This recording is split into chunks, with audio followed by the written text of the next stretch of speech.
projeto Conversas Filosóficas é um projeto feito pelo BNB em parceria com a Pró-Reitoria de Cultura da UFCA.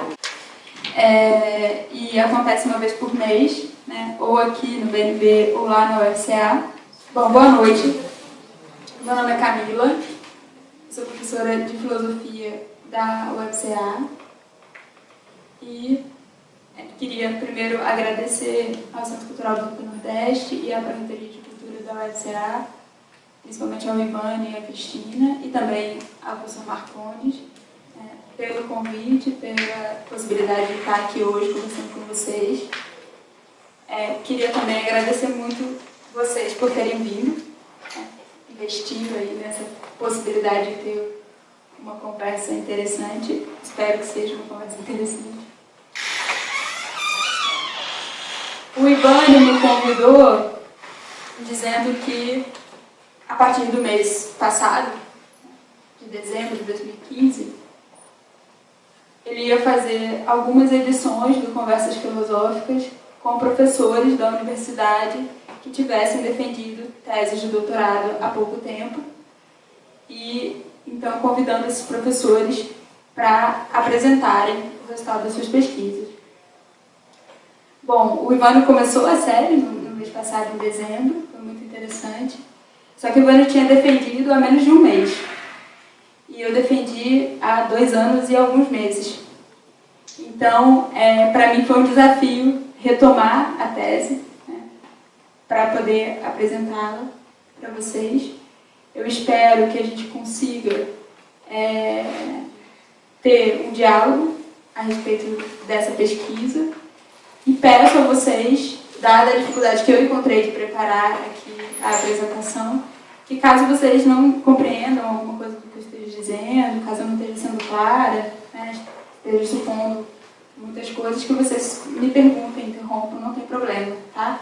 A gente vai ter um momento final para o debate, mas caso o andamento da fala esteja truncado, complicado demais, vocês podem interromper, tá bem?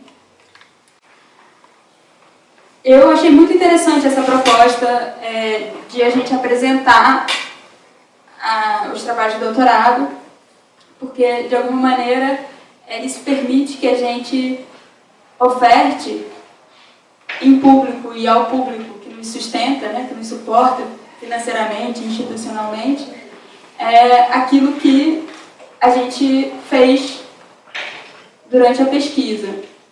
Em geral, as teses de doutorado, elas acabam ficando disponíveis ao público, elas são um bem público, né? As teses feitas nas universidades públicas são um bem público, mas elas ficam disponíveis nas bibliotecas ou nos sites das universidades e muitas vezes são pouco acessadas. Acabam não encontrando outros interlocutores além daquelas pessoas que fizeram parte da banca, dos avaliadores da banca. Então, essa experiência de apresentar em público e para um público possivelmente heterogêneo, né, ao público da academia, é uma experiência que eu acho bastante louvável, bastante interessante. Eu prometi falar de totalidade política em Platão. E eu prometi isso propondo apresentar uma interpretação sobre a relação entre parte e todo na República de Platão, que permitisse uma alternativa a ver a posição política de Platão como sendo uma posição totalitária.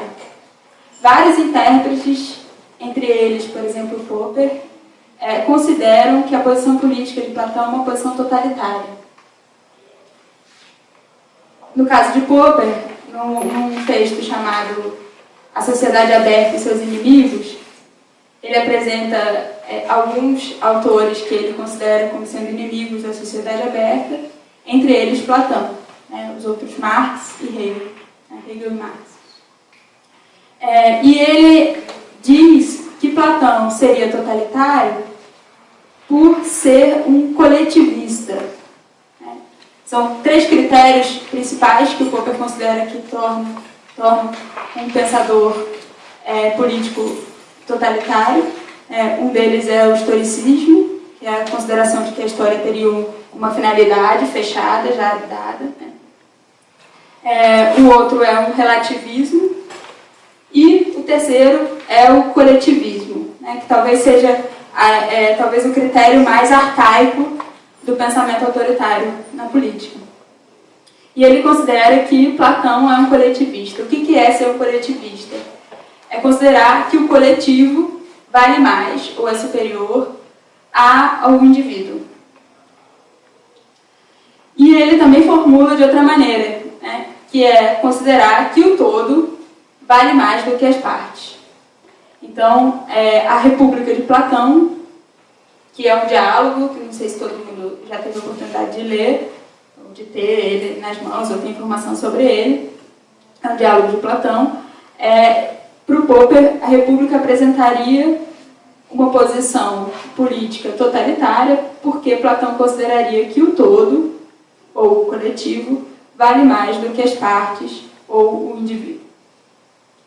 Então, pensar e reler a República, pensando na relação entre o todo e as partes, permite que a gente dialogue com essa interpretação do Popper, entre outras muitas interpretações que concordam com o Popper nesse ponto. Tá? O que eu vou fazer hoje é isso, só que eu só vou chegar na discussão sobre o totalitarismo ou não totalitarismo platônico no fim. Certo? Tem um percurso que eu peço que vocês tenham um pouco de paciência, é um percurso um pouco tortuoso de uma tese de doutorado, né? Que parte do seguinte mote. Lá no livro 5 da República de Platão, quando os personagens já têm a cidade que eles estão construindo, a bela cidade, a cidade justa, construída, quando eles já têm essa cidade construída, a horas tantas, o Sócrates, que é um dos personagens, e que era, historicamente, o mestre de Platão, o Sócrates diz que Hesíodo é sábio por dizer que a metade vale mais que o todo. Bom, esse verso, em princípio, tomado assim ao pé da letra, parece significar justamente o contrário de um coletivismo. Né? Dizer que a metade vale mais que o todo significa dizer que uma parte vale mais que o todo. E talvez, se aquela relação que o Popper estabelece estiver correta, então isso poderia significar que o indivíduo, em algum sentido, poderia valer mais do que o coletivo. Então, esse verso, interpretar esse verso lá na República, que parece, ao que tudo indica, dizer que o todo vale mais que a parte, foi a tarefa que eu me propus na tese. Como é que eu posso entender esse verso de Hesíodo, que diz que a metade vale mais que o todo, e como é que eu posso entender a apropriação desse verso do Hesíodo por Platão no meio de uma obra que parece dizer que o todo vale mais do que as partes, que o coletivo vale mais do que os indivíduos. Tá? Então isso é um resumo para situar a questão. Eu vou apresentar agora um pouquinho de quem é Hesíodo e em que texto que tem esse verso de Hesíodo. Depois vou apresentar um pouquinho do que diz a República, né, do percurso da República. E aí a gente vai poder rediscutir essa questão de se é possível ler o pensamento platônico sobre a política de modo tal a não considerá-lo totalitário. Tá? Um totalitarista, né, Platão, e um pensamento totalitário político. Bom, o Hesíodo é um poeta arcaico, mais ou menos de maneira problemática dentro da filologia, contemporâneo a Homero.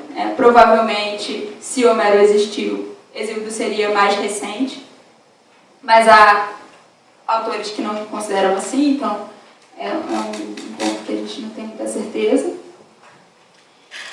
E ele era um poeta do qual nos chegaram 2 obras completas e mais alguns pedaços de outras obras.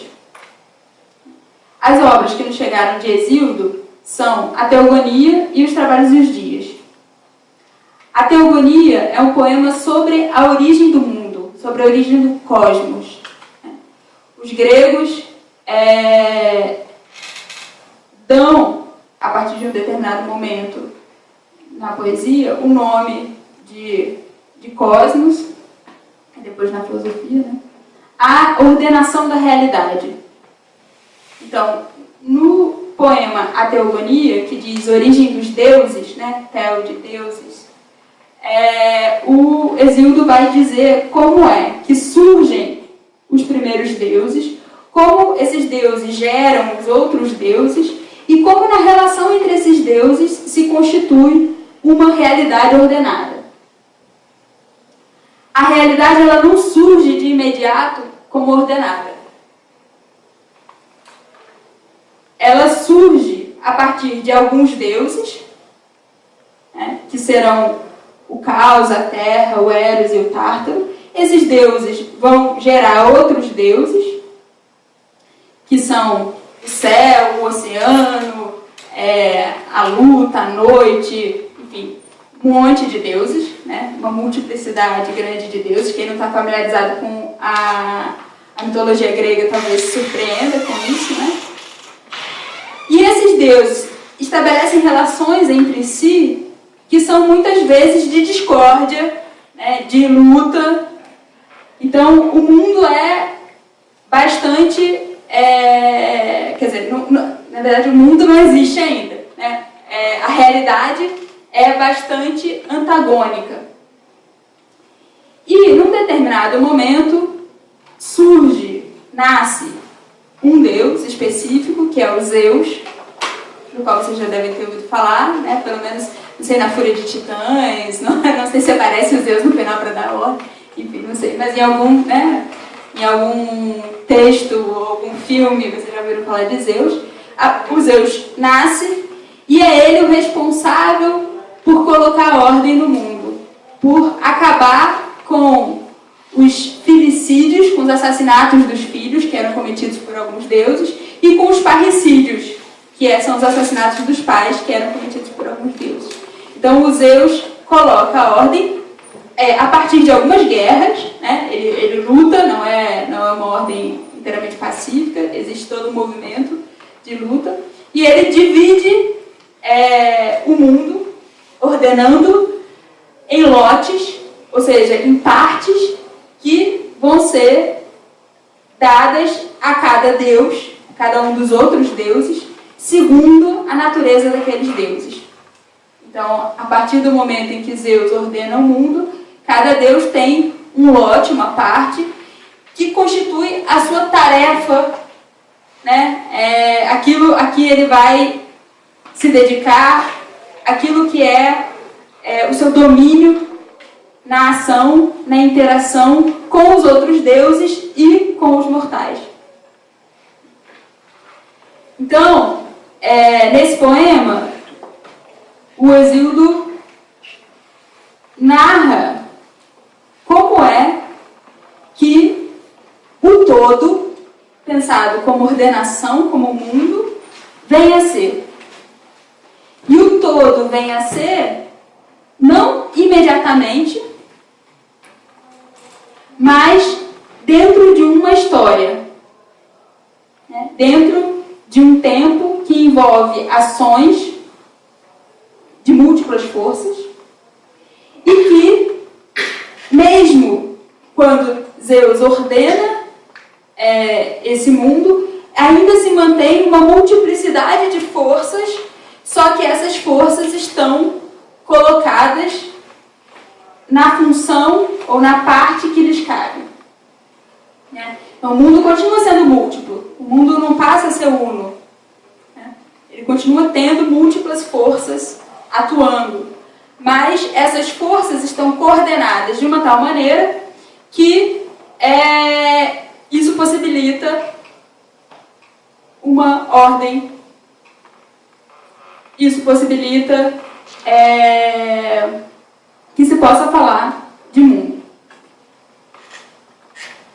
Bom, nesse poema, esse poema, como os outros poemas arcaicos gregos, ele é as palavras das musas. Quem canta no poema são as musas, que são elas mesmas deusas. Então, a parte que cabe às musas, nessa ordenação, é cantar a origem dos deuses e a origem do mundo, né? Nesse caso da teogonia. Elas são filhas, são deusas, filhas da memória com Zeus. Então, filhas desse poder ordenador com a memória. E elas devem cantar através do poeta, através do Aedo, elas devem cantar esse surgimento da ordem do mundo. No pensamento arcaico, a cada vez que o poeta canta, o mundo se reordena. O mundo volta a se reordenar. Então, o mito e o poema, eles estão ligados ao rito, né? De tal modo que cantar faz com que aquilo tudo que é cantado aconteça de novo. Por isso é tão importante cantar, né, esses mitos, e essa cantoria dos mitos acontece em momentos rituais específicos, né, em que você precisa reinaugurar a ordenação. Por que isso é importante para mim, para minha interpretação? Porque isso significa que o que acontece na teogonia de Hesíodo não é alguma coisa que aconteceu, né? Aconteceu num tempo passado, e que acabou de acontecer e que agora nós vivemos no mundo ordenado por Zeus. Né? Agora já está tudo certo no seu lugar, cada um tem a sua parte e esse mundo é ordenado. Não. Ao mesmo tempo que o mundo é sempre ordenado, o mundo é sempre uma guerra entre pais e filhos, o mundo é sempre uma luta com os titãs, o mundo é sempre uma luta com o Tifeu, que é um grande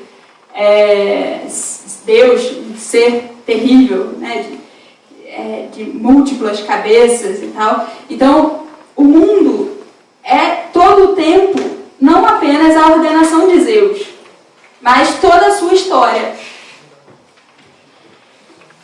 Bom, então esse é o primeiro poema de Hesíodo, tá? Que é a Teogonia. O segundo poema de Hesíodo se chama Os Trabalhos e os Dias. E esse poema, o Hesíodo também chama as musas para falarem, também é a fala das musas, só que agora ele não vai mais cantar a história dos deuses, mas ele vai cantar a justiça de Zeus em relação aos homens. Então, nesse segundo poema, os homens são o foco. E ele vai cantar a justiça de Zeus em relação aos homens porque ele está em disputa com o seu irmão, Pérses, por causa da herança paterna. O Pérses teria, segundo o Hesíodo, subornado os juízes, que eram uns proprietários de terra, de grandes terras, né, que eram responsáveis por julgar as pequenas causas camponesas. Então, o Pérses teria subornado esses juízes e teria conseguido ficar com a maior parte da herança. E aí, depois de um tempo, o Pérses, já tendo gastado toda a sua herança, volta e quer exigir mais ainda do Hesíodo. Então, por isso, o Hesíodo chamaria as musas para cantarem a justiça de Zeus, para admoestar o Pérses, né? Dar uma bronca no Pérses. Olha, você não pode fazer isso, né? Olha o que você tem que fazer. Zeus vai dizer o que é que você tem que fazer, né? E o que é que o Hesíodo diz que o Pérses deve fazer? Trabalhar. O Hesíodo vai fundamentar esse conselho de que o Perses deve trabalhar e não querer pegar mais da herança que agora é do Hesíodo, né? Ele vai fundamentar isso em alguns mitos, né, em algumas histórias sobre a origem dos homens. Então, se lá na Teogonia a gente teve a origem dos deuses, aqui a gente tem a origem dos homens. Então, a gente tem duas histórias fundamentais, que são Prometeu e Pandora e as 5 raças. Eu não vou trabalhar tudo isso, porque senão a gente não vai chegar na República, tá? Mas o que é importante dessa estrutura é que tanto um mito quanto o outro mostram uma espécie de decadência do homem que é marcada por um apartamento do homem em relação à ordem divina. Então, o homem é aquele que, né, nos nossos termos judaico-cristãos, né, foi expulso do paraíso. Né? Mas nos termos gregos, o que isso significa? Não tem paraíso. Né? Mas a gente tem aquele princípio de ordenação, que a gente viu ser realizado por Zeus. O homem é aquele que não está de imediato num lugar dentro dessa totalidade. Ele precisa conquistar esse lugar. Né? E para conquistar esse lugar, ele precisa trabalhar. É na ação e pela ação que o homem conquista o seu lugar no todo. E ele só vai ser justo caso ele conquiste o seu lugar no todo através do seu trabalho.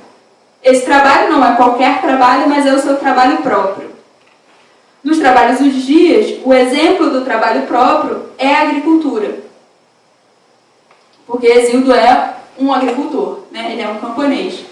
Então, o exemplo do que é fazer um trabalho que te permita conquistar a sua parte na totalidade e, portanto, ser justo e, portanto, viver em harmonia com o cosmos, com os outros e tal, o exemplo é o exemplo da agricultura.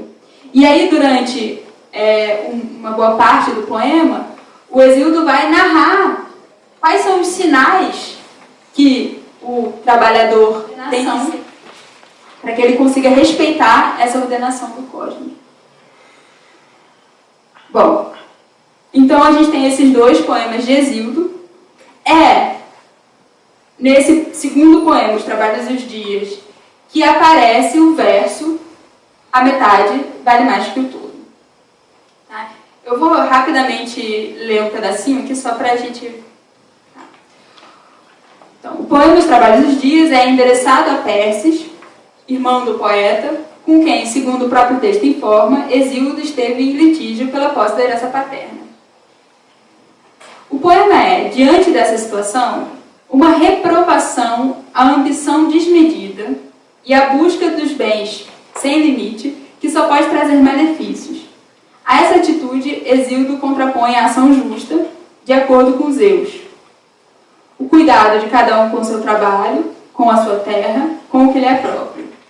É nesse contexto que, no verso 40, aparece a afirmação de que a metade vale mais que o todo.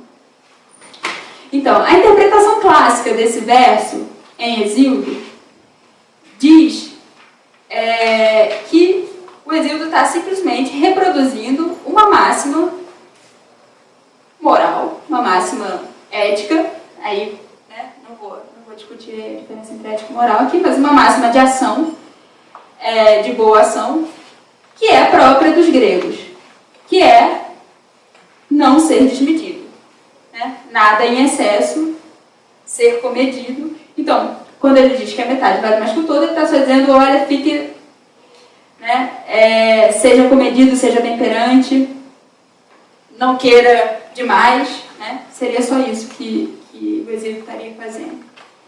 Então, o pouco, a parte, o limitado, a medida é maior, quer dizer, traz mais benefícios, é mais próprio, proporciona mais felicidade, é mais justo do que o todo, que é o muito, a riqueza, o excesso, a desmedida.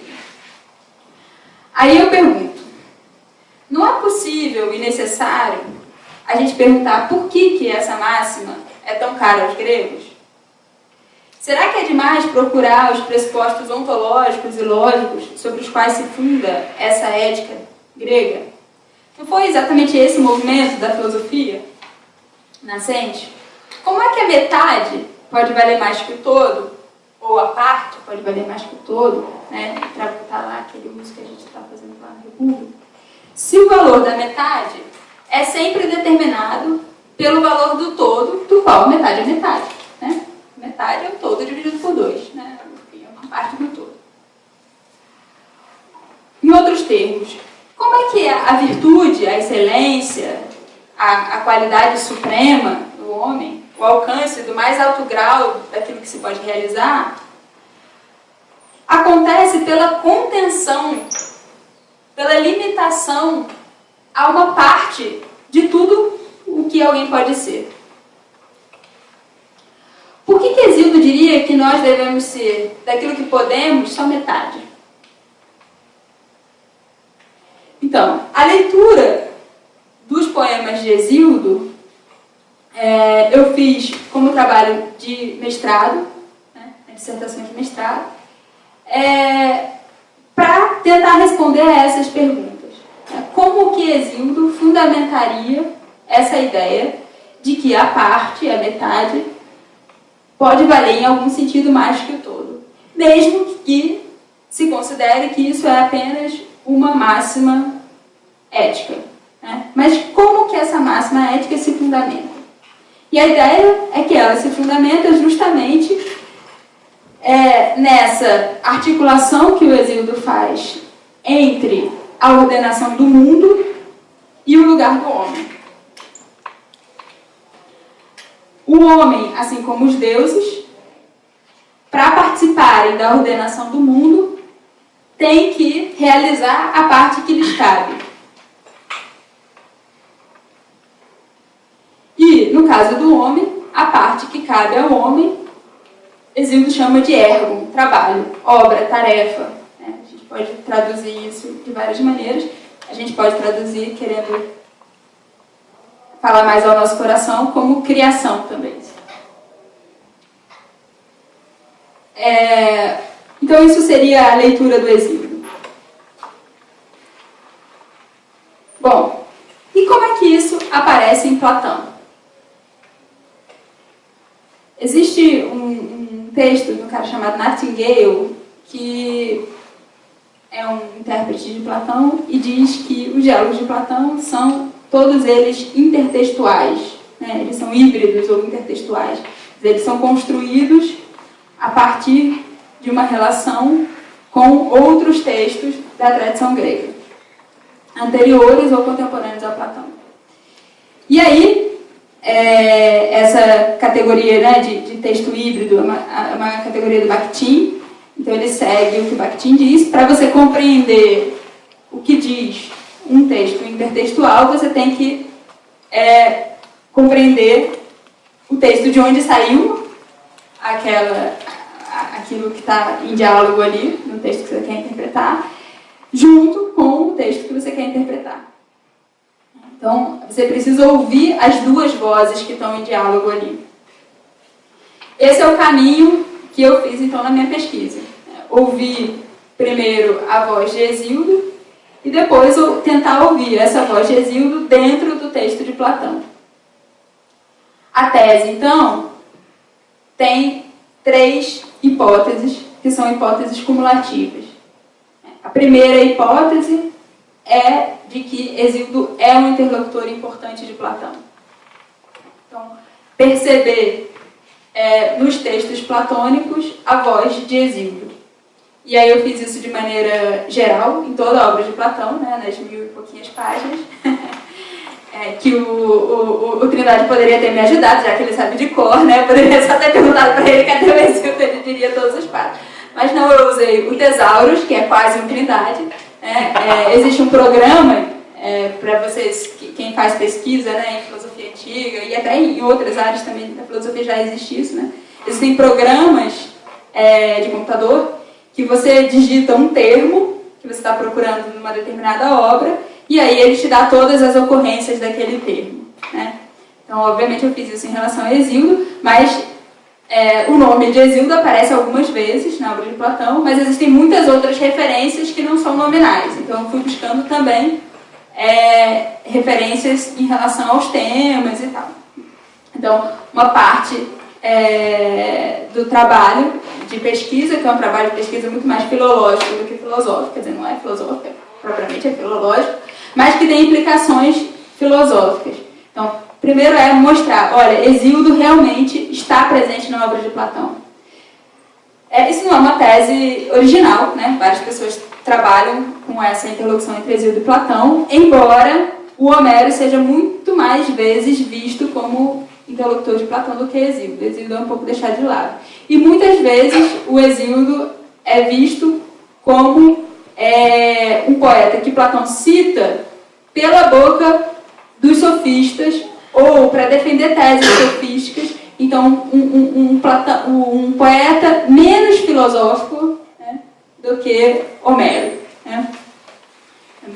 Muitas mais vezes Sócrates cita Homero concordando com ele do que cita Hesíodo concordando com ele.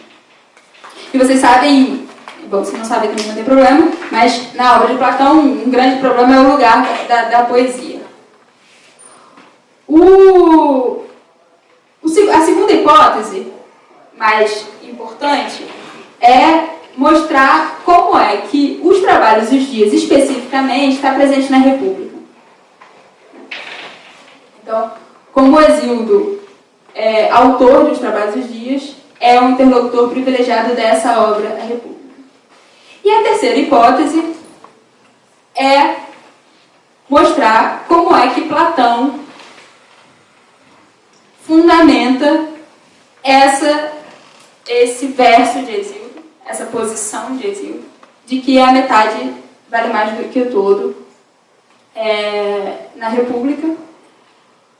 Porque Hesíodo, como eu falei para vocês, segundo a minha leitura, ele fundamenta isso a partir da narrativa da origem do mundo, né, e do lugar que o homem tem nesse cosmos ordenado por Zeus. Mas Platão não pode fazer isso, porque Platão não é um poeta. Assim, não é só um poeta, né? Ou é um poeta diferente, que quer ser diferente, é um diferentão, né? Platão é um diferentão. Então, ele vai ter que justificar isso de outra maneira. Então vamos à República. A República é esse diálogo de Platão, um diálogo considerado um diálogo de maturidade, né? Na passagem dos diálogos médios, né, para o diálogo de velhice. É um diálogo em que você tem diversos personagens que conversam na casa de um dos personagens, e esses personagens, no tempo em que Platão escreveu o diálogo, muitos deles já tinham morrido, inclusive Sócrates. Mas não só Sócrates, como outros personagens tinham morrido. E tinham morrido não de qualquer maneira, mas assassinados, né? Ou, enfim, condenados à morte. E Sócrates foi condenado pela democracia ateniense, e os outros personagens foram condenados e mortos pelo regime dos 30 tiranos, pela oligarquia dos 30. Então, são ali no palco personagens que estão necessariamente implicados no contexto político. Certo? Então, está ali em cena uma disputa entre certas organizações políticas, certos regimes políticos, que seriam, por exemplo, a democracia e a tirania, né, ou a oligarquia. Esses dois momentos históricos da política ateniense, eles são fundamentais para Platão. Platão, na Carta 7ª, diz que ele se decepcionou com a política ateniense tanto pelo regime dos 30 tiranos, entre os quais estavam alguns dos seus parentes, né, quanto pela democracia que veio depois, restaurada depois, por ter assassinado o mais justo dos homens, que era Sócrates. Então, o fato de que tem esses personagens que mostram, só pela sua presença em cena, a violência, tanto do regime democrático quanto do regime oligárquico, é relevante. Mas, em princípio, a conversa não é política. Né? Sócrates pergunta para o anfitrião, que é um velhinho, como é se aproximar da morte? Como é envelhecer e se aproximar da morte? Então, como é que a gente faz para viver bem e morrer bem? Isso que parece que é um caminho que todos nós vamos trilhar, diz o Sócrates, né? Que é esse de envelhecer, com sorte, todos nós vamos trilhar, e de morrer, todos nós vamos, espero também com sorte. Então, como é isso para alguém que já está mais próximo da morte do que da vida? Né? E o Céfalo vai dizer, olha, muita gente diz que é ruim pra caramba, porque a gente fica fraco, já não consegue, não pode comer, não pode beber, não pode fazer sexo, não dá conta das coisas, os filhos maltratam. Então, quando a gente se junta a um grupo de velhos, muitas vezes os velhos ficam reclamando da velhice e da proximidade com a morte. Mas eu não acho isso. Eu acho que a qualidade da velhice e da aproximação da morte depende do caráter do homem. Porque se o homem teve uma vida bem ordenada, cosmioi, é o verbo do cosmos, um adjetivo derivado de cosmos. Então, se o homem teve uma vida bem ordenada, ele vai viver a velhice bem e vai morrer bem. Mas, eu, por exemplo, até repito aquilo que Sófocles diz sobre a velhice, que quando a gente não é mais capaz de se unir ao sexo, no sexo com outra pessoa, com uma mulher, isso pode ser visto como uma libertação. E a gente agora pode se entregar aos prazeres do logos, os prazeres do discurso. Bom, o Sócrates vai dizer para ele, olha, você acha isso porque você é rico. Você acha que a velhice não é penosa porque você tem bens materiais. Então, você vive bem porque você tem bens. Muita gente vai dizer isso de você, Céfalo. O Céfalo diz, não, olha, a verdade é que os bens que eu tenho me ajudam a viver bem, mas eles não são suficientes, quer dizer, não basta ter os bens para viver bem. Alguém pode ter até mais propriedades do que eu e ter uma péssima velhice se não viveu bem. E o contrário também pode acontecer, né? Alguém pode não ter uma boa velhice se não tiver nenhum bem, nenhuma propriedade. Por que eu estou frisando esse comecinho do texto? Porque, embora eu tenha dito que o contexto dos personagens ele é político, em primeira instância, a pergunta que vai orientar a conversa é uma pergunta sobre o bem viver. E essa pergunta sobre o bem viver vai se ligar imediatamente à ideia de bens e de propriedade. Certo? E, segundo a minha interpretação, é essa ideia de propriedade, da relação entre bem e próprio, que vai perpassar todo o diálogo. E aí a gente já tem uma interlocução com o Hesíodo. O Céfalo também vai falar sobre a sua herança mesmo, a herança que ele recebeu dos pais, o modo de herdar dele, o modo de herdar do pai, que são diferentes e tal. Então, tem essa dimensão da herança, da propriedade e do bem viver que está sendo colocada aí em cena e que liga, então, esse texto a um tema hesiódico dos trabalhos dos dias. O Sócrates pergunta, então, para o Céfalo o que é isso de ter um bom caráter, né? Qual é a característica dessa boa ordenação, o que é necessário para viver bem. E aí o Céfalo vai dizer, ou, na verdade, a pergunta é assim, em que é que os bens de Céfalo o ajudam a viver bem? Qual é o maior bem, e aí é o agaton que aparece, né? O maior bem, que a sua propriedade, a sua usia, né, que depois vai ser essência, substância, então, qual é o maior bem que a sua propriedade te traz? E aí o Céfalo vai dizer, olha, eu poder dizer a verdade e não dever nada a ninguém.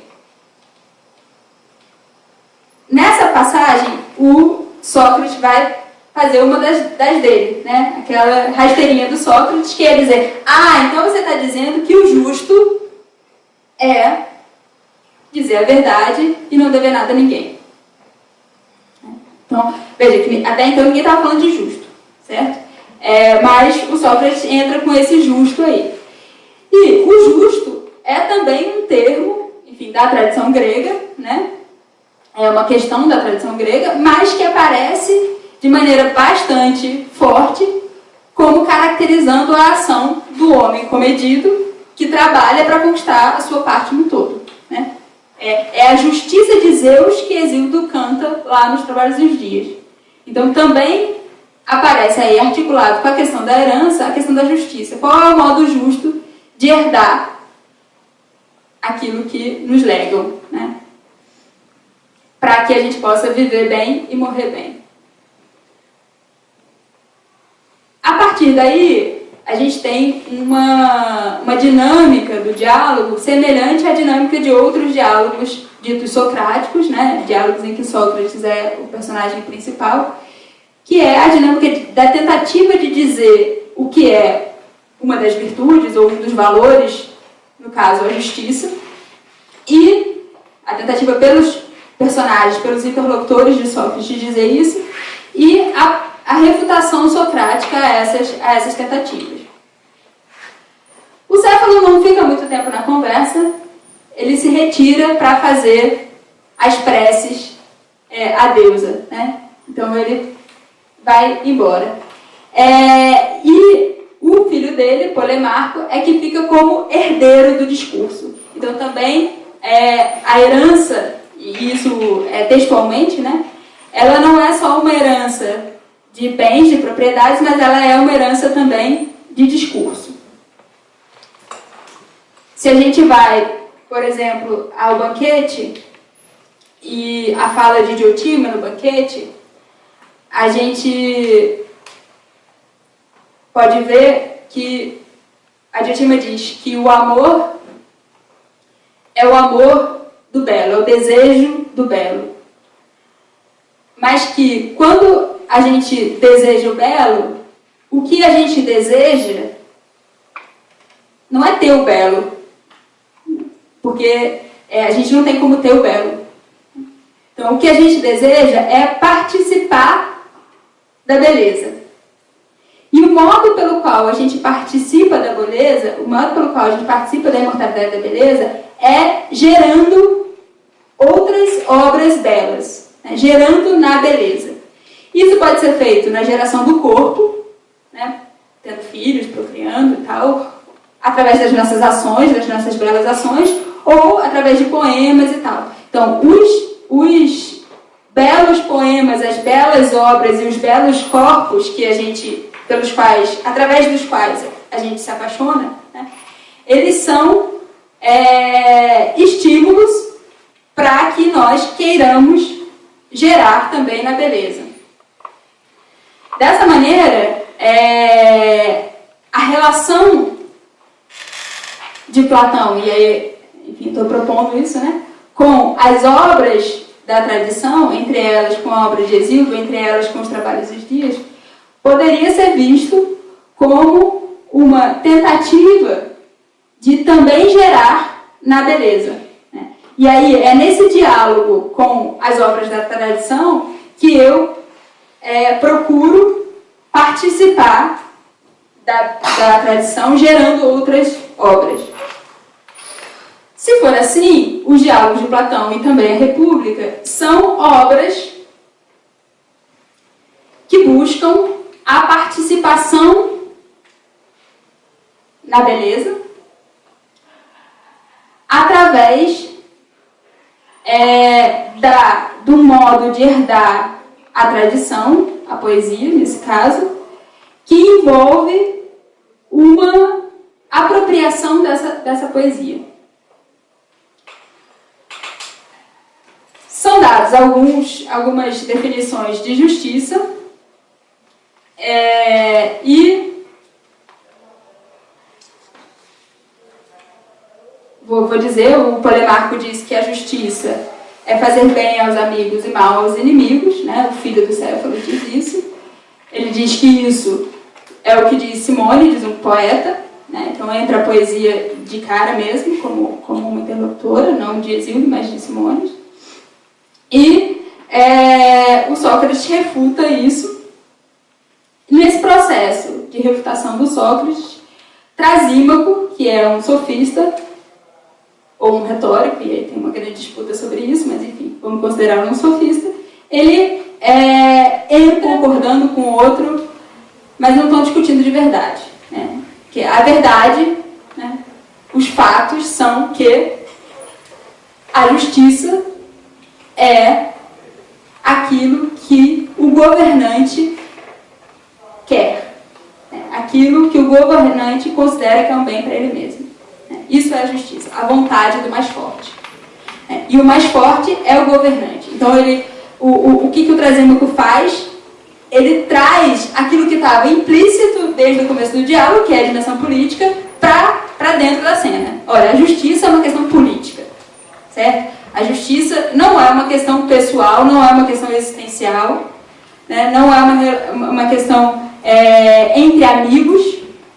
Né? A justiça é uma questão política.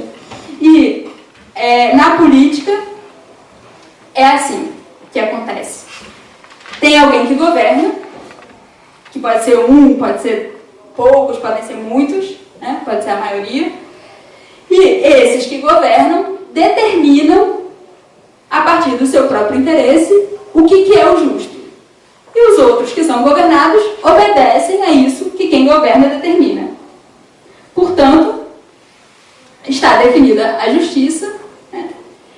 E a justiça, ao contrário do que pretende Céfalo, Sócrates e tal, não é uma virtude do homem. Antes, a justiça é uma espécie de fraqueza. Por quê?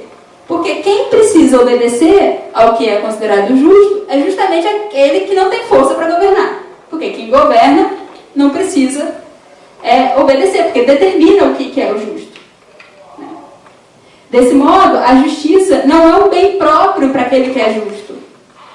Porque se, vamos supor, eu tenho um governo que determina que é justo pagar imposto, né?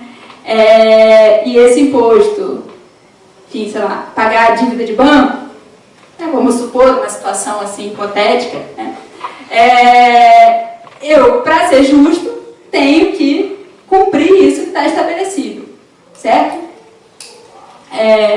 Ao fazer isso, eu não estou fazendo um bem para mim mesmo, né? Eu estou fazendo um bem para o banco, né? Que é, de fato, quem governa, né? Através do governante. Né? Então, a justiça não é um bem próprio, mas um bem alheio para aquele que é justo. Certo? É isso que o Trasímaco está dizendo. Às vezes, se você é fraco, se você não é capaz de ou ser injusto e não cumprir o que está estabelecido e não ser pego, ou de conseguir dominar os outros e governar os outros, então, se você não tem nenhuma dessas duas forças, ser injusto desapercebidamente, né? Não pagar o imposto e não ser pego pelo leão, nem ganhar as eleições e aí conseguir o seu lugar lá como rentista do banco, então você deve obedecer, né? Porque é um mal menor. Mas, se você tiver força, o melhor mesmo, o melhor dos mundos, é você ser capaz de dominar todo mundo, agir injustamente em relação aos outros, né? Conseguir que os outros sejam justos, ou seja, façam aquilo que é bom para você, e ainda ser adorado, né? E ainda que eles façam isso querendo fazer isso, né? Isso seria a maior das virtudes, né? Então, o mais injusto é aquele que é o mais virtuoso. Veja que isso contraria totalmente a posição de Hesíodo, né? Que a gente viu lá, né? Para quem o Perses, só porque queria mais da herança, já estava sendo injusto, né? E estava sendo não virtuoso, né? Contraria a posição de Céfalo, né? Para quem a justiça promove uma boa vida, né? O ser justo promove uma boa vida, uma boa morte.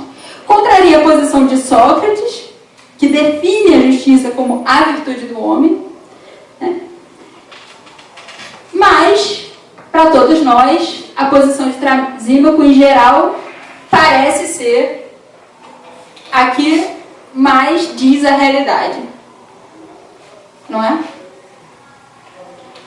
É sempre assim. Toda vez que a gente chega no Trasímaco, todo mundo diz, graças a Deus, né? Eu quero para dizer a verdade, porque esse negócio aí, ninguém fala a verdade, como é mesmo e tal. Bom, o Sócrates tenta refutar o Trasímaco, né? E a dinâmica da refutação do Sócrates é um pouco complexa, mas ele vai dizer o seguinte: a gente, para saber se a justiça é um bem e a injustiça é um mal, ou se a injustiça é um bem, como você está dizendo, é força, é aquilo que dá poder, e a justiça é um mal, a gente tem que saber qual é a obra, qual é o ergon da justiça e qual é o ergon, qual é a obra da injustiça. Bom, a obra da injustiça, ele diz, é briga, né? Discórdia, né? Dissensão. Enquanto a obra da justiça é concórdia. O exemplo que ele dá é um bando de ladrões que queira fazer um roubo junto. Eles precisam de um mínimo de respeito à justiça para que eles consigam concluir o roubo, né? Se eles forem completamente injustos, isso é, se cada um só estiver querendo aquilo que é um bem próprio para si, né, e não estiver levando em consideração nem um pouco o bem dos outros ou o bem comum, aquilo que está acordado, então eles vão ficar um tentando trapacear o outro infinitamente e não vão conseguir fazer nada. Então, esse é o exemplo do Sócrates. Sócrates diz, isso acontece assim em qualquer grupo, né? Existe um mínimo de justiça que precisa até para um bando de ladrões. Né, sei lá, se a gente pensa aí, né, nos corruptos, né, nas coisas aí, tipo... Se você está num grupo de pessoas injustas e uma pessoa injusta é pega, né? Tudo pode acontecer aí, né? Bom, e Sócrates diz, mas isso não só em relação aos grupos, isso é assim também em relação a cada um, né? A injustiça para o indivíduo, para cada um, ela também produz uma discórdia consigo mesmo. O Sócrates acha que convenceu, né? Refutei Trasímaco, tá tudo bem, né? Mas o Glauco e o Adimanto, que são dois jovens que estão presentes e que são, na vida real, irmãos de Platão, que, portanto, representam esse lugar da família de Platão ali, da voz de Platão e tal, eles dizem para o Sócrates, olha, você não convenceu a gente. Você quer convencer mesmo a gente ou você quer só fingir que convenceu? Né? Parecer que convenceu. Então, que nem vocês, né? Trasímaco convenceu muito mais, né? Você não convenceu. Mas, por outro lado, veja só, o Glauco e o Adimanto, quando colocam o desafio do Sócrates de convencê-los de verdade, ele diz assim, porque nós queremos ser convencidos disso. Nós queremos ser convencidos de que a justiça é um bem e de que a injustiça é um mal. Nós não estamos satisfeitos com a posição de Trasímaco, embora ele tenha sido mais convincente do que você. Qual é o artifício que o Sócrates vai usar, então, para tentar convencer esses dois personagens? ele vai dizer assim, já que a gente não está conseguindo ver bem a justiça no homem, e aí ele não diz isso, mas a gente pode depreender disso, e a gente não está conseguindo ver a justiça na cidade histórica, a gente não está conseguindo ver a justiça nisso que nós experimentamos, né? Porque nisso que nós experimentamos, imediatamente, o que a gente está vendo é que a justiça é uma fraqueza e é uma obediência ao bem alheio, né? E que a injustiça é uma virtude. Então, nisso que nós experimentamos, seja pelos regimes políticos, seja por aquilo que a educação nos diz, porque a educação nos diz para ser justos, mas ela não diz para a gente ser justos porque a justiça é um bem. Ela diz que a gente deve ser justo porque a gente vai ter tais ou tais consequências se a gente for justo. E tais outras consequências que são castigos se a gente for injusto.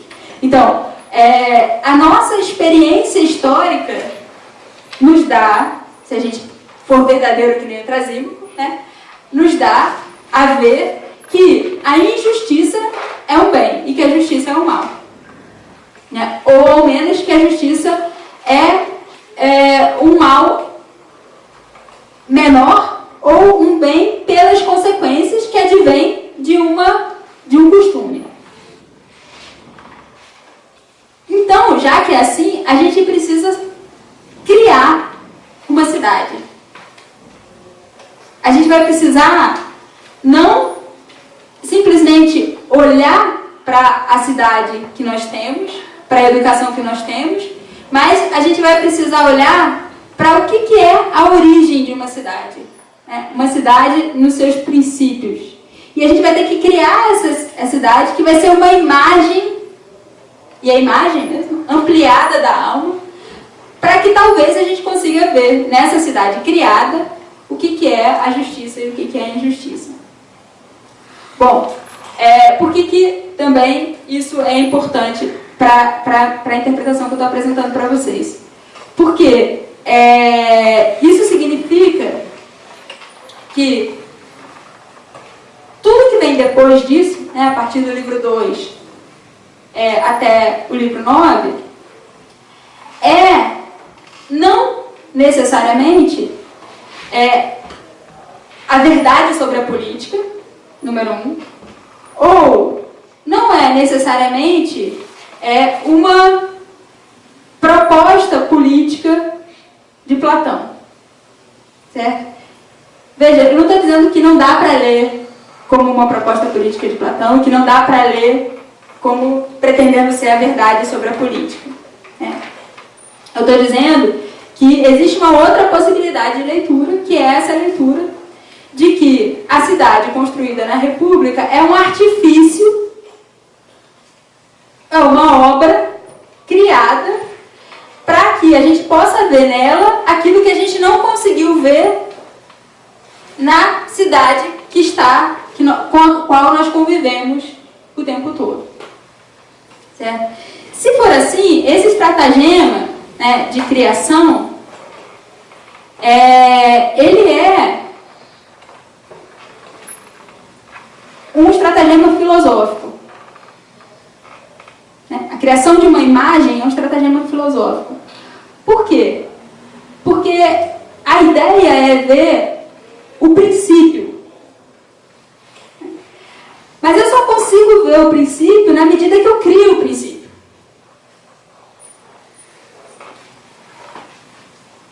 E que eu desenvolvo aquilo que vem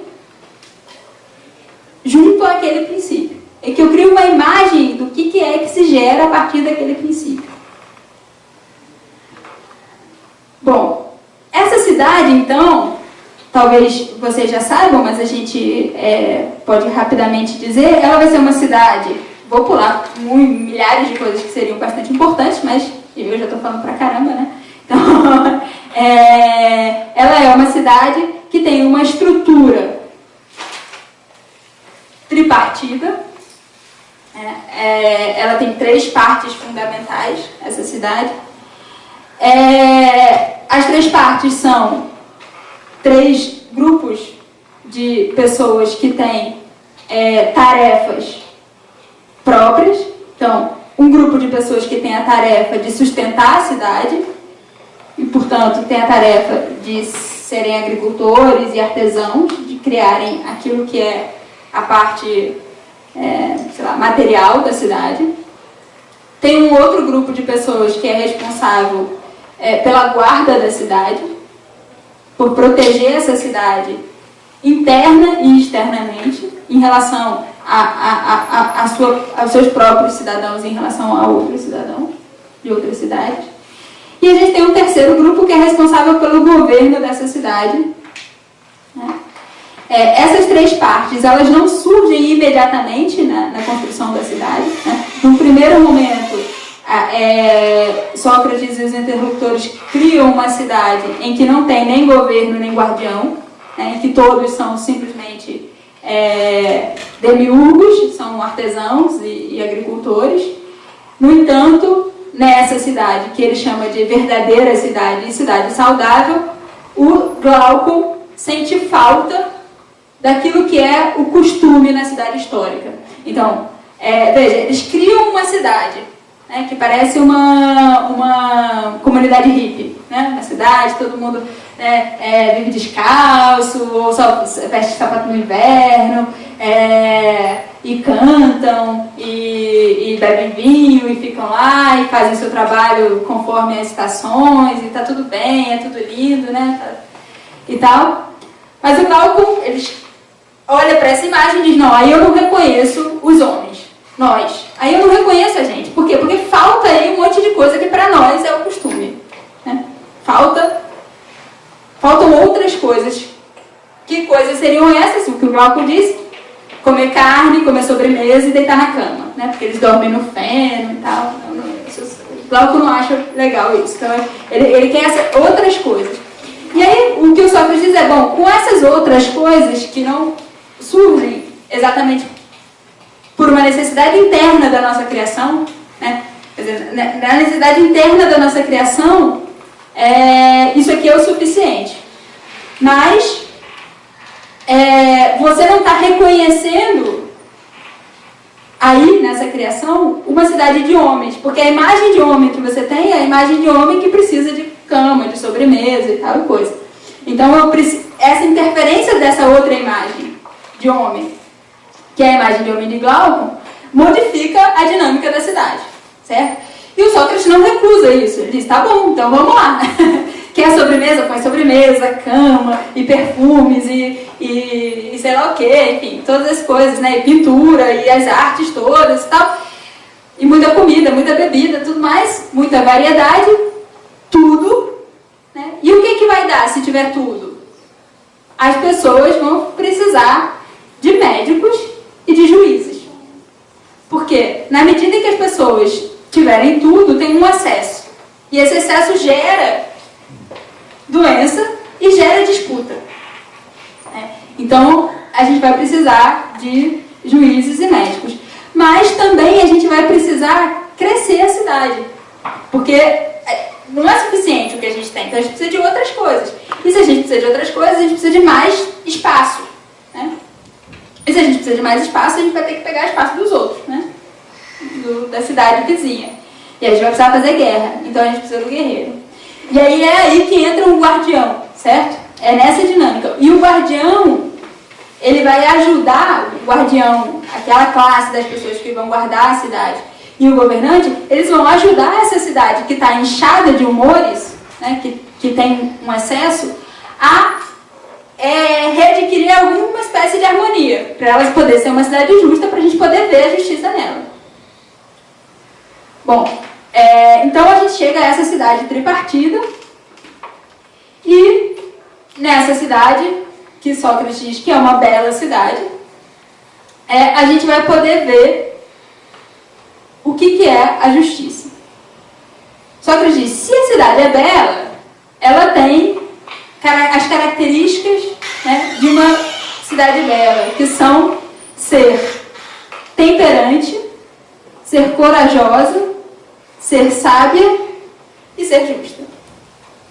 Vamos ver onde é que estão essas qualidades nessa cidade. Quer dizer, a beleza da cidade aparece já imediatamente, e os interlocutores acolhem, como uma multiplicidade de qualidades. E essa multiplicidade multiplicidade de qualidades vai ser localizada, cada uma dessas qualidades, nas partes da cidade. E isso é uma coisa importante, né? Se alguém for ler a República depois, enfim, eu sugiro que vocês prestem atenção nessa passagem, porque trata-se da qualidade da cidade, não da qualidade dos indivíduos, né? Nessa passagem. Depois a gente vai para a qualidade dos indivíduos. Mas nessa passagem, que vai ser análogo à qualidade da cidade, mas nessa passagem, quando ele vai localizar as qualidades na cidade, ele está falando do todo da cidade. Bom, a temperança vai ser localizada entre todos aqueles que trabalham, que fazem parte da cidade.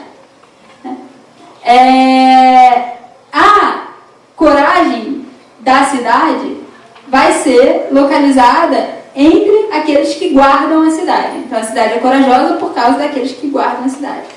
E a sabedoria vai ser localizada entre aqueles que governam a cidade. Isso não significa dizer necessariamente, embora haja muitas interpretações que dizem isso, que apenas os governantes são sábios, que apenas os guardiões são corajosos. Porque existiria uma qualidade da justiça, uma qualidade da coragem, uma qualidade da temperança que acontecem individualmente também. E aí é a proposta que o Sócrates faz da analogia entre a cidade e a alma, né? A alma do indivíduo. Da mesma maneira que a gente dividiu a cidade nessas três partes, que tem três funções diferentes, a alma poderia ser dividida nessas três partes, que tem essas mesmas três funções análogas. Quais seriam as funções? Uma parte da alma, que é responsável por sustentar a nossa vida, então por comer, beber e tal. Uma outra parte da alma, que é responsável por nos guardar, e portanto ela reage aos perigos, né? Ela tem um poder de dizer contra que a gente deve ou não deve lutar, contra que posição nós temos que tomar. E a gente tem uma terceira parte, que é a parte do governo, que delibera sobre a nossa ação. Então, a parte que nos sustenta seria a parte dos apetites, a parte que nos guarda seria a parte da irascibilidade, e, né, que eu faço assim porque lá no timeu ele vai localizar no timós, né, que é uma glândula junto ao coração, né, enfim. E no timeu ele localiza a parte do pensamento na cabeça, né? Então a parte que vai nos governar é a parte do pensamento, que em geral se traduz por racional, né, logisticon. Bom, a gente tem essas três partes então lá na alma, como a gente tem essas três partes na cidade. Gente, isso significaria dizer, nos termos que o Popper propõe, que eu falei para vocês lá no começo, que, de fato, tanto do ponto de vista político quanto do ponto de vista psicológico, Platão poderia ser considerado um coletivista, na medida que ele consideraria que o todo é superior às partes, porque as partes são determinadas como partes daquele todo, seja na cidade, seja na alma. A justiça, eu esqueci de falar isso, por isso vocês não estão dando o passo que eu dei, eu pulei. Eu esqueci de falar da justiça. Bom, a justiça vai ser, tanto na cidade quanto na alma, a ordenação dessas partes, a boa ordenação dessas partes. Então, na cidade, o que vai ser a justiça? Que cada parte fique no seu lugar e faça a sua parte. Não se meta nos demais. E na alma a mesma coisa, que cada parte faça aquilo que lhe é próprio e não se meta nos demais. Então eu tenho, tanto do ponto de vista da cidade quanto do ponto de vista da alma, uma superioridade do todo que determina aquilo que cada parte deve ser em relação às partes, certo? Isso vai ser colocado em questão, por exemplo, do ponto de vista, caras aí que vão ser os guardiões, né, que tomam conta da cidade. Sócrates diz, faz parte da função de ser guardião não ter nenhuma propriedade. Eu não posso ter nenhum bem particular. Por quê? Porque se eu estiver olhando para o meu bem particular, eu não tomo conta do que é da cidade, do todo da cidade. Então eu não posso ter nada particular. E isso inclui não só as posses materiais assim, das coisas, né, do dinheiro e tal, quanto a família também. Né? Não tem família entre os guardiões, não tem mulheres e filhos particulares. Né? É tudo comum. E aí o Argimanto vai dizer para ele, bom, mas você fala que os guardiões vão viver assim, né? E eles são tão importantes para a cidade, mas como é que eles vão ser felizes? Sem justamente aquilo que permite que a gente seja feliz, que são os nossos bens. Veja que o Argimanto retoma aquela fala lá daquele interlocutor do início do diálogo, né, que vai dizer, o Céfalo é feliz porque ele tem dinheiro. Né? Ele vive bem porque ele tem dinheiro. Bom, os guardiões não têm dinheiro, como é que eles vivem bem? Como é que eles vão viver bem se eles não têm nada que seja particular? Se eles não são compreendidos, então, como indivíduos, né, que têm algo de si próprio. A resposta do Sócrates é, olha, o que faz cada um ser feliz, ele diz assim, na verdade ele diz assim, não me espantaria nada que eles fossem muito felizes dessa maneira. Porque, para cada um ser feliz, é necessário que cada um cumpra aquilo que é a sua parte.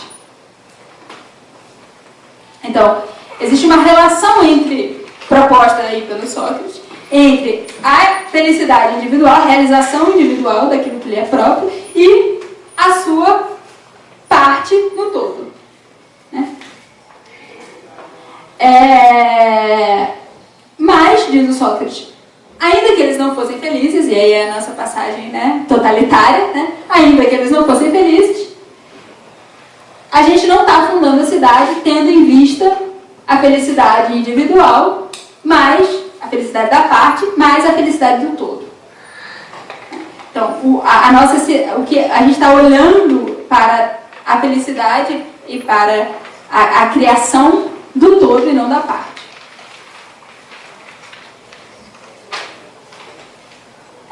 O Sócrates continua desenvolvendo o argumento, ele vai dizer assim, olha, porque nenhum dos indivíduos dessa cidade se julgarem, né, nenhum deles se julgar que para ser feliz precisa ter aquilo que não é a sua parte, aquilo que não lhe é próprio, nenhum deles vai ser o que é. Para ser o que é preciso estar no limite da sua função, da sua parte na cidade. Senão, a gente não tem cidade, diz ele. Senão, eu não tenho essa totalidade. E se eu não tiver totalidade, eu não tenho harmonia, ordem, portanto, também não tenho felicidade. Então, os guardiões têm que saber aquilo que Hesíodo diz o Sócrates. E aí, passo 466C, o Dacílio, uma singela homenagem ao Gabriel Trindade. Então, 466C, o Sócrates vai dizer, eles têm que saber que Hesíodo estava certo, que Hesíodo era sábio, ao dizer que a metade vale mais que o todo. Bom, o que ele está trazendo? Aquilo que a gente viu lá desde o início, que é aquela sabedoria grega, da medida, né, comedida e tal, aparentemente fundamentada no mesmo sentido de ordenação que o Hesíodo deu ao cosmos. É o mesmo sentido, da mesma maneira que o Hesíodo ordena o cosmos, lá na Teogonia, que diz que o lugar do homem depende de um trabalho que faça com que ele se harmonize com a ordem do cosmos. Da mesma maneira, o Platão está fazendo isso em relação à cidade. Né? O homem precisa ter um trabalho que, ao realizá-lo, ele se harmonize com o todo da cidade. Da mesma maneira que a alma, cada parte da alma, precisa cumprir a sua função para que a alma se torne uma totalidade. Então, a gente tem 3 todos que, se vocês concordarem comigo, tem uma estrutura semelhante. Né? O todo como cosmos em Hesíodo, o todo como cidade e o todo como alma. E nesses 3 todos eu tenho uma submissão das partes a essa totalidade, que é o que justifica que a parte não possa querer tudo. Né? E aí é uma jogadinha de palavras, na verdade, enfim, tem todo o trabalho que é com dois termos gregos, que são pan e holon, né? Então, uma parte também da pesquisa é examinar esses termos no texto de Platão, e propor que tem dois sentidos de totalidade aí. Então, quando ele diz que a metade vale mais que o todo, na verdade ele está dizendo que a metade vale mais que tudo, que é pantos, né? E não que a metade vale mais que holon, que seria a totalidade entendida como completude, como determinada, que seria aquilo que determina a metade. Então, é essa ordem que justifica tanto a superioridade do todo em relação à parte, quanto a necessidade de que a parte se contenha e não queira o tudo, né? Essa totalidade indeterminada, porque senão ela deixa de ser a parte que ela é. Tudo estaria muito bem se a República acabasse aí. A gente teria o Platão fazendo uma proposta política hesiótica. Que me parece, política e psicológica, né? Hesiótica. Acontece que não acaba. Acontece que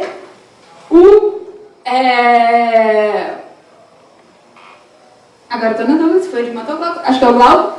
Ele diz assim: mas Sócrates, essa cidade que nós formamos no discurso, no logos, né, ela é só uma imagem.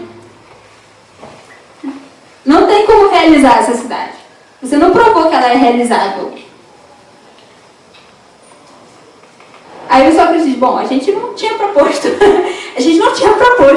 fazer nenhuma cidade realizável. A gente só queria ver o que era a justiça, e se ela era o bem.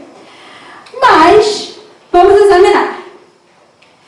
Talvez essa cidade possa ser realizável se acontecer uma pequena transformação.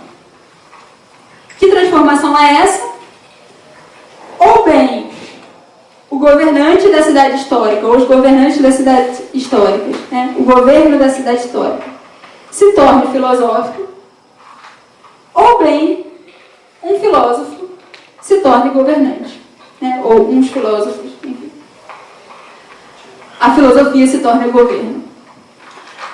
Bom, por que se não era o projeto inicial, como eu tinha proposto para vocês, né, se não era o projeto inicial fazer uma proposta política para ser executada, por que o Sócrates se curvaria a esse pedido de Glauco de provar que a cidade é possível?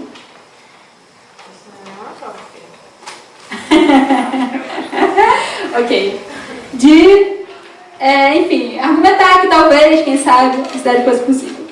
Bom, segundo a minha interpretação, não porque ele esteja dizendo que só se a cidade funcionar como um projeto histórico é que ela será válida como imagem. Mas porque, da mesma maneira que ele aceitou a objeção de Glauco lá, quando Glauco disse que aquela cidade saudável e verdadeira era uma cidade de porcos, porque Glauco não se reconhecia enquanto homem histórico naqueles homens que viviam naquela cidade, e portanto o Sócrates teve que mostrar para o Glauco que a submissão àquilo que é suficiente, ela é uma necessidade da própria vida, porque se eu comer demais, se eu beber demais, eu vou precisar de médicos e juízes, né? Quer dizer, eu vou precisar de algum tipo de guarda, de contenção. Ele agora também está querendo ainda mostrar para o Glauco, quer dizer, não é, veja bem, necessariamente que a gente precisa provar que isso é possível historicamente. Mas é que a gente precisa construir essa imagem de modo tal que ela apareça para aqueles que estão construindo ela como uma possibilidade humana. E dessa maneira, se isso tem que incluir o Glauco, né? Se o Glauco não está reconhecendo ali uma possibilidade humana, é porque o Glauco não está verdadeiramente sendo o co-criador dessa cidade. Ele não está se reconhecendo ali. Então, é por uma questão formativa, educativa, do próprio discurso filosófico, que ele vai ter que mostrar que aquilo é possível. E o que falta, então, para aquilo ser possível? Falta justamente a filosofia. Ou seja, falta a compreensão, por parte de Glaucon, do princípio animador daquela cidade, daquela criação. Bom, quando o Sócrates propõe a gente vai ter uma cidade justa, bela, assim, ordenada, quando um filósofo governar, né? O Adimanto, que é o irmão do Glaucon, fica como assim? Os filósofos ou bem são inúteis ou bem são perversos. Então volta de novo a interferência da imagem da cidade histórica, né? Eu tenho a experiência imediata que eu tenho, a experiência factual que eu tenho com os filósofos é de que eles ou bem são inúteis ou bem são perversos. Como é que eles podem ordenar uma cidade? Também E aí, de novo, o Sócrates vai dizer, não, olha, eles não são inúteis e perversos pela sua natureza filosófica. Eles são inúteis e perversos por causa da relação histórica que a filosofia vive, né, nas cidades. Ou seja, a culpa é da cidade.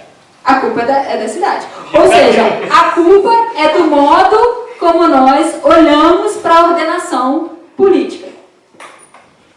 É esse modo como a ordenação política se constrói para nós que é não filosófico. E, portanto, não dá o espaço para que o filósofo dela participe. Né? Bom, mas o Sócrates vai dar uma justificativa de por que é que o governante tem que ser o filósofo. E aí, eu vou concluir nessa questão, tá? E aí depois vocês podem perguntar, a gente conversa. A justificativa para que o filósofo seja o governante... Desculpa, gente. Eu tenho que fazer só uma coisa. O Sócrates vai dizer que o filósofo não é assim por natureza. É por causa da cidade. Aí ele vai dizer o que é ser filósofo. Ele vai falar do que é o ser filósofo. Ele vai dizer assim, olha, o filósofo é o amante, né? É aquela brincadeirinha lá com o nome, né? Filósofo. Ele é o amante da sabedoria. Ele é o amante da verdade. Né? O amante do saber. Ele começa assim. E como todo amante, né, ele ama totalmente. Então, aqueles que amam o vinho, né, amam todos os vinhos, querem tomar vinho todo o tempo, né, todas as ocasiões. Aqueles que amam os rapazes, como Glaucon, né, amam todos os rapazes e encontram motivo para dizer que aquele rapaz é bonito porque tem o nariz assim, aquele outro é bonito porque tem o nariz assado, né? Então tem essa dimensão do amante total. Aí o Sócrates diz, e o filósofo ele ama totalmente a sabedoria. Aí o Glaucon diz, não, mas pera lá. Então, desse tipo de gente que ama o saber totalmente, a gente tem muitos aí. Um monte de gente sai por aí para amar o saber, indo no teatro, ouvindo os recitais, entrando nas discussões com sofistas, assistindo, né, as disputas helenísticas, quer dizer, todo mundo está querendo saber, tem um monte de gente assim. Esses são os filósofos? Não. Porque esses são os amantes do espetáculo. O filósofo é o amante do espetáculo da verdade. Bom, nessa dimensão aí, da diferenciação entre o amante do espetáculo, que é o amante de um saber total, né, de um tipo, para o amante do espetáculo da verdade, que é um amante do saber total de outro tipo, entra também a distinção entre o tipo de amor, o tipo de totalidade aplicada ao amor. No caso do amante do espetáculo, ele ama tudo que é espetáculo. Assim como, né, o amante do vinho ama tudo que é vinho, quer dizer, ele bebe qualquer vinho, em qualquer ocasião, né, porque ele ama o vinho. Então, qualquer vinho tá bom, né, quer tomar, não importa que vinho é, qual a qualidade do vinho. Então, né.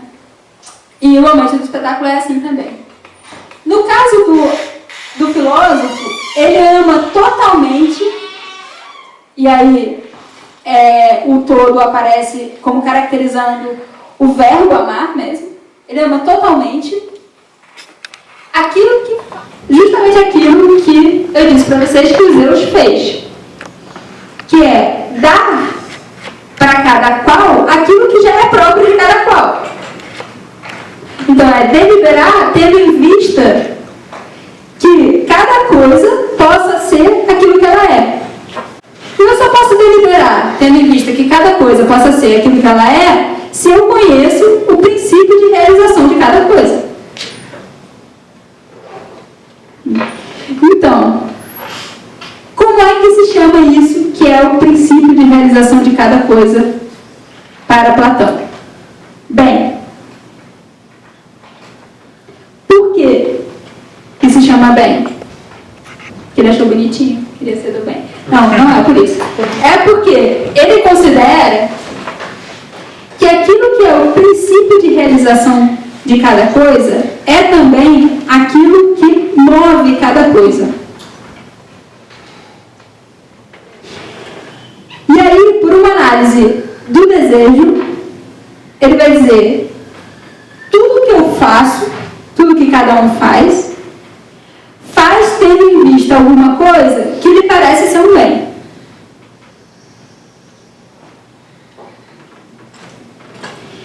Se aquilo que move cada um a fazer o que faz é aquilo que lhe parece ser um bem, é porque o bem é o princípio de realização de cada coisa. Veja, isso não quer dizer que a gente não possa considerar que alguma coisa é um bem e ela não ser. Que a gente não possa estar enganado quanto ao bem. Né? É um problema fundamental como é que a gente poderia estar enganado. Mas, de todo modo, em princípio, a gente poderia estar enganado. Né? Mas, eu posso considerar que tomar aquele vinho de R$3,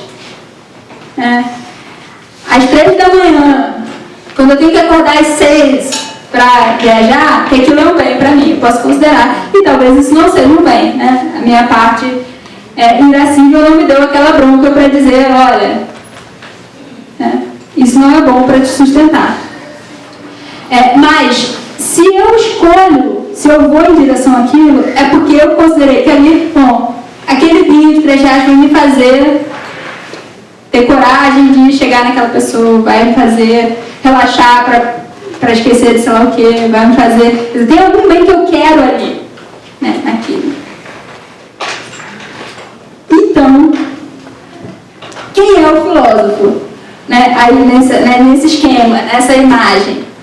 Ele é esse que vai ficar tentando olhar, que vai buscar olhar para qual é o bem que está por trás de toda todo esse movimento nosso de realização. E isso em cada coisa, a cada momento. Da mesma maneira que eu disse que a ordenação do mundo por Zeus, ela não era alguma coisa que aconteceu e está acabada, né? Ela era uma coisa dinâmica, que se repete a cada vez que se canta o verso, a cada vez que se canta o poema, o mundo se reordena a cada vez. Da mesma maneira, essa busca e esse conhecimento do bem, suposto conhecimento do bem, ele pode ser pensado como se realizando a cada vez. Veja, aí a gente tem um último ponto mesmo, que mas o bem, ele é um objeto? Ele é alguma coisa? Ele é uma substância? Ele é uma essência, né, nos termos do diálogo platônico? Ele é substantivo? A gente tem a passagem sobre o bem, que é super complicada, porque o Sócrates diz que não pode falar sobre o bem, ele vai dar imagens do bem, né, que é a imagem do sol e tal. Mas ele diz nessa passagem que o bem está para além das essências. E aí a gente tem algumas interpretações disso que se articulam com a ideia de totalidade. Bom, se o bem, que é o que determina todas as outras coisas, né, em serem o que elas são, se ele é substantivo, ele é o princípio da totalidade entendida como todo, certo? Então, eu conheço todo o resto, tudo, no fundo, se eu conhecer esse todo que determina a realidade. Essa é uma possibilidade bastante explorada, né, pelos neoplatônicos, que vão entender o bem como Deus, enfim, e por várias tradições interpretativas. Existe uma outra possibilidade, que é o bem ser entendido adjetivamente, né? O bem como uma qualidade de cada coisa, quando aquela coisa é o que ela é. Então, um bom sapato, ele é o sapato que é perfeitamente sapato, né? Ele é perfeitamente aquilo que ele é. Então, o bem não seria substantivo, eu não teria um conhecimento do bem, mas o bem me remeteria sempre a conhecer as essências de cada coisa, né? Então, o conhecimento, na verdade, é uma das formas, né, que são as essências, e não do próprio bem. Né? E tem uma terceira interpretação, que é a que eu proponho. Tem uma terceira interpretação que é assim: o bem está para além das essências e, portanto, não há totalização em nenhum sentido, porque o princípio, e aí, se a gente for pegar lá a transcendência do princípio do Heidegger, não, transcendência do princípio não,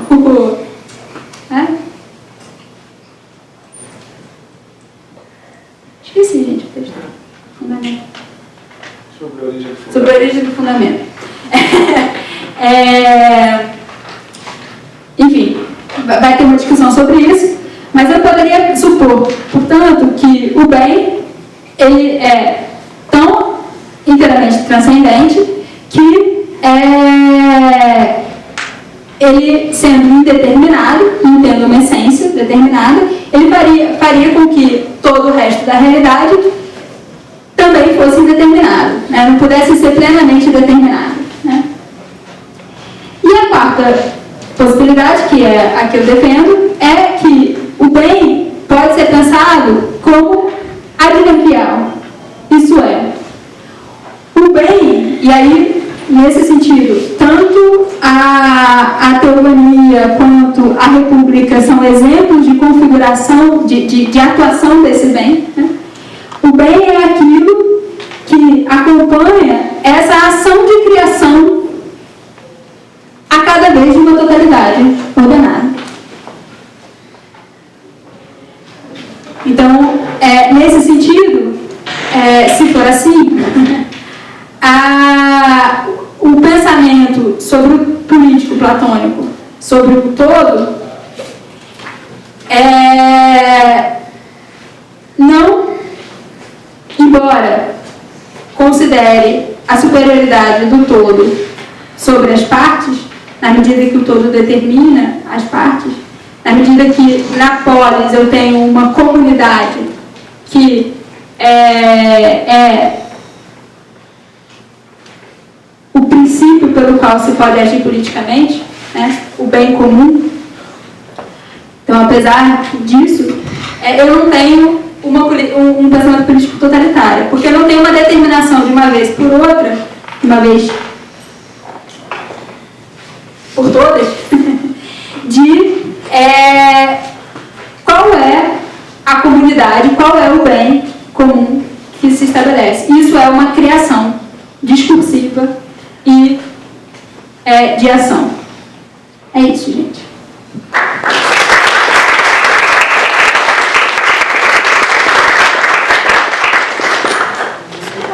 Eu pensando aqui, faz todo sentido se a gente tomar o final da República como mito de Édipo, né? Porque assim, se a gente entender, né, ou bem como substância, ou como essência. Então, qual o sentido de se lançar, né, o mito de no final da República? É justamente essa volta, né, que é, na verdade, uma escolha, né, tem uma deliberação aí nesse caminho, né.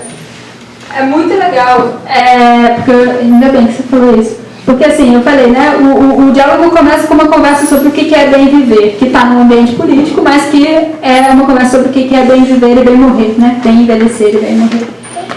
E aí você tem toda essa estrutura que é lida como fundamentalmente política, né, muitas vezes, na maioria das vezes. Só que o diálogo termina com esse mito que é o mito de para onde vão as almas, né, de como é, o que acontece depois que a pessoa morre, né. Então, tem esse cara que foi antes, né, que é o né, que morreu e voltou para contar, né, um pouco na estrutura do século. Né, ele está na frente e vai contar para nós o que acontece. E aí o que acontece com as almas é que elas, depois que morrem, elas vão lá por caminhos que têm a ver com a sua vida, com o que elas fizeram na vida, né, então tem diversos caminhos, e depois elas voltam para poder escolher a próxima vida. E nessa determinação da próxima vida, é muito legal porque você tem dois fatores. O primeiro fator é a sorte, é o kleros, que é a palavra kleros, né, que traduz sorte aí, é a mesma palavra que diz herança. Então, eu tenho um fator que é aquilo que já está dado para mim, né, que é a sorte ou a herança, que tem lá no começo dos cursos. Mas eu tenho um segundo fator que é a deliberação, que é a escolha. Então, o R diz assim, nem o primeiro a escolher, nem o último, tem nenhuma garantia de que vão escolher bem ou mal por serem primeiro ou último, que vão ter boas ou mais vidas por serem primeiro ou último. Claro, quando você escolhe primeiro, você tem mais vidas lá à sua disposição, né? Então, aparentemente, você tem mais chance de escolher uma boa vida para a próxima. Acontece que se você não tiver discernimento, você vai olhar lá o desenho das vidas, as imagens das vidas, e vai pegar uma que parece ser boa, mas que na verdade não é boa, por exemplo, a do tirano, né? Aquela que o Trasino falou, né? Do cara que, manda em todo mundo e tal. Aparentemente esse é o melhor, mas na verdade ele tem um monte de sofrimento e tal, blá blá. Ao mesmo tempo, se você for o último a escolher, ainda que você tenha menos vidas, se você tiver o discernimento, não é dado por você ter sido justo necessariamente. Por quê? Porque você pode ter sido justo numa cidade justa por hábito. Né? Porque as coisas já estavam ordenadas, então você foi justo, você fez o que estava lá estabelecido por normas, né? Por lei ou por costume. Se assim for, na hora de escolher a próxima vida, você não vai saber escolher bem também. Né? Porque depende de justamente, né, de eu ter na escolha da ação, que é discurso e ação, né? Porque eu tenho que pensar sobre aquilo, eu tenho que ler as vidas que estão lá, né? Eu tenho que ler para poder saber bem lá qual é a melhor. Né? Ali eu tenho que ter um treinamento de discernimento para que eu haja bem. Né? Então, é sensacional, né? Falando sério, é sensacional. Então, eu concordo com você, é um excelente argumento para defender isso que eu estou falando, porque a ação política aí ela não tem necessariamente a ver com a construção de uma cidade historicamente organizada dessa ou daquela maneira, mas tem a ver com esse exercício do discernimento, né? Que é o que vai me permitir viver e morrer bem quantas vezes forem necessárias, né? E é sempre assim, né, que ele fala, né, da tirania, né, a monarquia, né, todo se faz, né, enfim. Pois é, porque mesmo que eu estabeleça uma cidade, mesmo que eu estabelecesse uma cidade justa no fato, né, na história, a tendência é que essa cidade se deteriore, como tudo que vem a ser, né, e tudo que vem a ser a partir de uma imagem estabelecida, né. Quer dizer, e nesse sentido, a crítica que Platão faz aos poetas me parece muito mais ter a ver com isso, com essa ideia de que a poesia vai trazer um modelo, né, essa ideia que se tinha lá na Grécia, né, de que a poesia vai trazer um modelo que ia dizer como a gente deve ser, né, como a gente deve agir. Então, se eu pego a obra de Platão e coloco ela exatamente nesse mesmo lugar, né, que é o que a gente corre o risco se a gente parar no livro 4, né, eu tenho a cidade, agora é só botar essa cidade aí Quer dizer, se você for como Aquiles, né, você vai ser virtuoso. Se você for como Sócrates, você vai ser virtuoso. Né? Ou se você for como o governante da cidade, você vai ser virtuoso. Bom, você está simplesmente colando uma imagem, né, no real, e a tendência disso é que isso se deteriore. Né? Porque o que gera o bem da ação é justamente esse exercício de escolha a cada vez, revendo o princípio gerador daquela imagem. Bem, nesse sentido seria muito distinto de Aristóteles, porque para Aristóteles a ética, a virtude, enfim, ela se dá exatamente pelo hábito, né, assim, pela prática. Né? Ele chega a dizer que seria até ingênuo achar que apenas pelo fato de você conhecer supostamente que é o bem, enfim e tal, você já seria o cidadão virtuoso. E aí, inclusive, ele diz que dá a importância da educação. Né? Porque se eu entendi, né, bem a sua fala, parece que isso é um contraponto bem distinto, né? Porque você estava falando assim, se for pelo costume, então na próxima vez que o cara vier, e se a cidade for corrompida, ele também será corrompido, porque ele, então assim, nesse caso, como é que eu poderia pensar, aproximando Platão e Aristóteles, né, de que modo os costumes eles poderiam, porque para Aristóteles é isso mesmo, né, assim, não há outra forma, né, de que o exercício da virtude possa ser praticado na própria cidade, né, porque Aristóteles acredita nisso, né, mas ele acredita nisso no sentido de que é pela prática, na cidade, né, e que isso difere muito ou bastante da perspectiva platônica. O hábito, ele entra aqui também nesse processo de formação, né? Não por acaso os costumes têm que entrar na cidade para o cara poder... Aquela cidade tem que ser reconhecida como... Ele tem que se reconhecer na cidade, quer dizer, ou seja, não se trata de criar intelectualmente, simplesmente, uma outra realidade em que eu possa me espelhar para ser justo, né? Que não é um saber puramente intelectual, nem seguir um modelo, no caso de Platão, né? E aí, na formação, né, que é tanto a experiência do próprio diálogo, né, que é uma formação dos personagens, como uma formação do leitor, né? Então, a experiência do diálogo é um processo de formação, né? Tanto dentro da cidade, na dinâmica de formação dos cidadãos, eu tenho que permitir que cada um encontre em si mesmo esse princípio de ordenação. Isso não vai acontecer de uma vez por todas, né? Se a gente pensa na ideia de alma, a alma é a vida, né? É o que dá movimento ao corpo, é aquilo que se move a si mesmo, né? Então, o modo de ser da alma é a atuação, né? É agir. Né? Então, encontrar o princípio ordenador da alma não é encontrar uma coisa que agora eu sou super ordenado, maneiro, né? Sabe? Não, é sempre ir experimentando de novo as articulações que a alma faz. Isso acontece na experiência, né? Então, nesse sentido, eu acho que a gente, né, por exemplo, se você, literalmente no texto, né, se você ouve músicas que harmonizam a sua alma, né, que vão te dar uma imagem de harmonia que você vai reconhecer na sua alma, né, isso é bom para a sua formação. Né? Mas isso não é suficiente.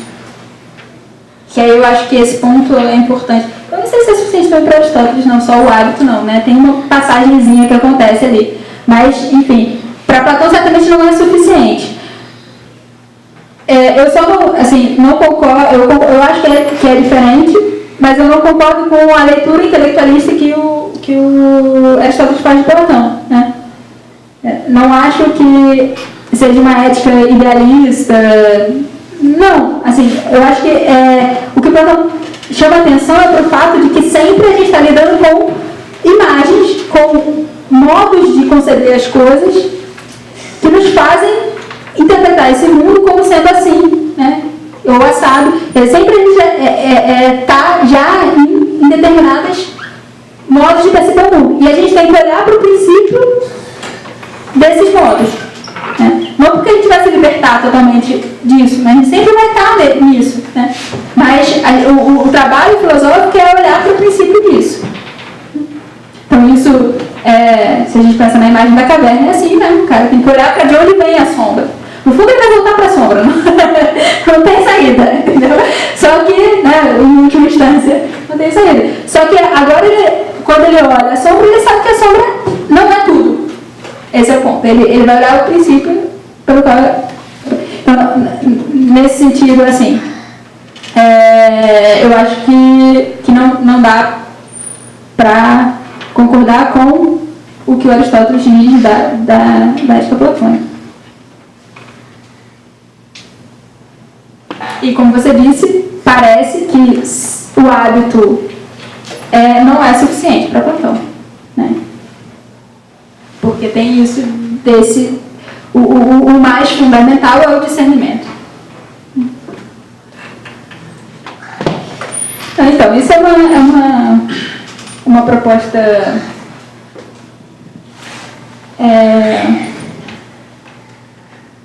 que tem a ver com perceber a presença do exílio no Platão, porque tem a ver com essa dimensão da ação, né? da criação e de pensar a ordenação como uma coisa que está sempre em ação. E aí, no exílio nos trabalhos de Dias, aparece como ergo, né? Como criação. E na própria teogonia, como também a ação dos deuses, né?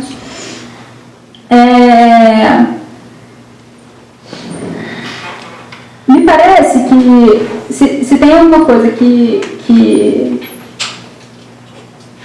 perpassa a República toda, é essa preocupação com o bem agir, né? Com o bem viver, né? Então, com alguma coisa que é uma qualificação do nosso modo de agir. Então, não há uma indiferença em relação aos modos de agir.